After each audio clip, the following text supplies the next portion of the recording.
네, 안녕하세요. 심정병원 병원장 정형외과 전문의 전진호입니다.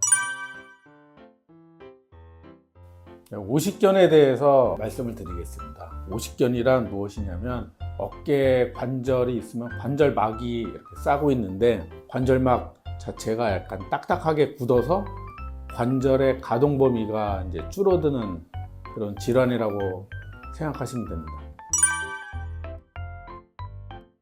오십견의 증상에 대해서 말씀을 드리겠습니다.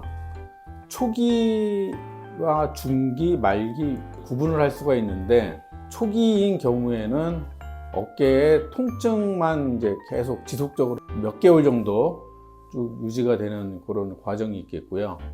그 다음 단계로 넘어가게 되면은 어깨 아까 말씀드린 대로 어깨 관절이 약간씩 굳어가면서 어깨의 통증은 이제 많이 없어지지만 관절의 가동 범위가 계속 줄어들어 있는 그런 증상들이 이제 주로 나타나게 되고 마지막 회복기 정도까지 가면은 이제 서서히 어깨 관절이 좀 풀어지면서 회복이 되는 그런 단계별 증상으로 이렇게 나누어져 있습니다. 오십견은 진단을 어떻게 하느냐, 초기에는 통증만 주로 계속 있기 때문에 관절의 가동 범위는 그대로 유지가 되어 있어서 사실 정형외과 전문의들도 초기 때는 오십견으로 진단하기가 좀 쉽진 않습니다. 이게 결국에는 관절의 가동 범위가 줄어들어야 저희들도 그 증상을 보고 이제 대개 진단을 하기 때문에 그 초기에 진단하기가 굉장히 좀 어렵고 뭐 어떻게 보면은 약간 오진이 나올 수도 있고, 근데 이제 그 초기 단계에 약간 오진이 나온다고 해도 그 환자를 지속적으로 계속 경과 관찰을 하다 보면 그 증상이 변하는 걸 보면서 오십견으로 진단을 하기 때문에 초기에 약간의 그런 오진이 나온다고 해도 치료하는 데 있어서 크게 문제가 되지 않게 되겠습니다. 진단은 이제 결국에는 이제 환자의 어깨의 관절 가동 범위가 줄어들어서 어깨가 잘 안 움직이게 되는 거죠. 그걸 보고 이제 진단하는 게 가장 확실한 그 진단 방법이 되었고요. 근데 그 추가적으로 그때 이제 보통 하는 검사들이 뭐 기본적으로 엑스레이 찍어서 다른 질환이 있는지 없는지 살펴보게 돼 있고, 그 다음에 뭐 초음파 내지 MRI를 찍어서 다른 원인이 있는지 없는지 좀 더 상세하게 볼 필요가 있게 되겠죠. 그런 검사를 하게 되냐면은 사실 초음파나 MRI에서는 뭐 크게 뭐 이제 특이소견이나 이런 거는 없는데 이 오십견이 한번 발생이 되면은 보통 1년에서 한 2년 정도 지속 시간이 있기 때문에 다른 원인이 있는 상태에서 그걸 저희가 이제 놓치고 계속 오십견만 치료를 하다 보면은 이제 그 치료 과정에 문제가 되기 때문에 반드시 초음파와 MRI 이런 검사는 필요하게 되겠습니다. 오십견의 원인은 아직까지 확실하게 밝혀진까지도 없는 걸로 알고 있고요. 그래서 대개 이제 특발성이라고 이제 표현하는 경우들이 많은데 그게 결국에는 이제 아직 원인을 잘 모른다, 뭐 이런 뜻이 되겠습니다. 그래서 대부분의 경우는 이제 특발성에 해당이 되겠고요.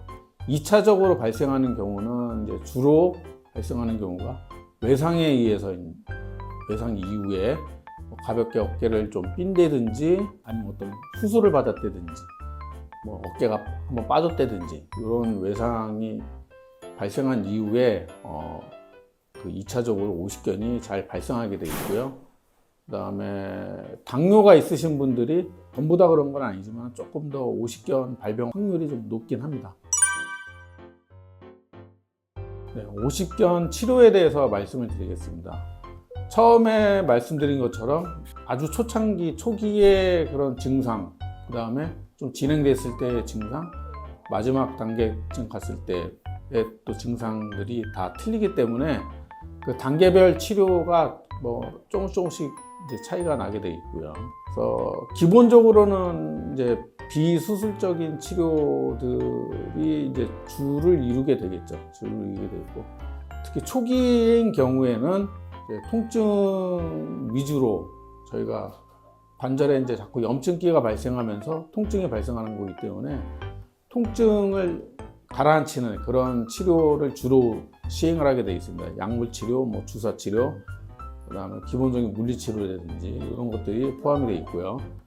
그다음에 어느 정도 이제 진행이 됐을 때는 관절 가동 범위가 좀 줄어드는 그런 상태가 되기 때문에 이게 딱딱해져서 이 좀 집중적인 재활치료, 도수치료 이런 것들이 좀 필요하게 돼 있고, 그다음에 물론 그런 과정에서 이제 통증이 어느 정도 발생하기 때문에 그 약물 치료라든지 주사 치료 같이 이제 병행을 하게 돼 있고, 그다음에 근데 이제 요 과정에서 너무 힘드신 분들이 있어요. 그리고 어깨에도 많이 상당히 굳어 있고, 예를 들면 팔을 이렇게 올리는데 이렇게까지 가야 되는데 한 이 정도까지밖에 안 가시는 이런 분들이 있는데, 그런 분들은 실제 생활할 때 굉장히 불편함을 많이 호소하시기 때문에 그런 경우에 있어서는 저희가 이제 그 쉽게 얘기하면 이제 브리즈망 프로시저 시술이라고 하는 그런 시술법도 이제 간간히 시행을 하고 있습니다. 브리즈망이라고 하면 외국어니까 이게 좀 다소 생소하게 들리시는데, 이제 쉽게 얘기하면 이제 꺾어서 이 굳어진 관절을 좀 풀어주는 방법이 되겠고요.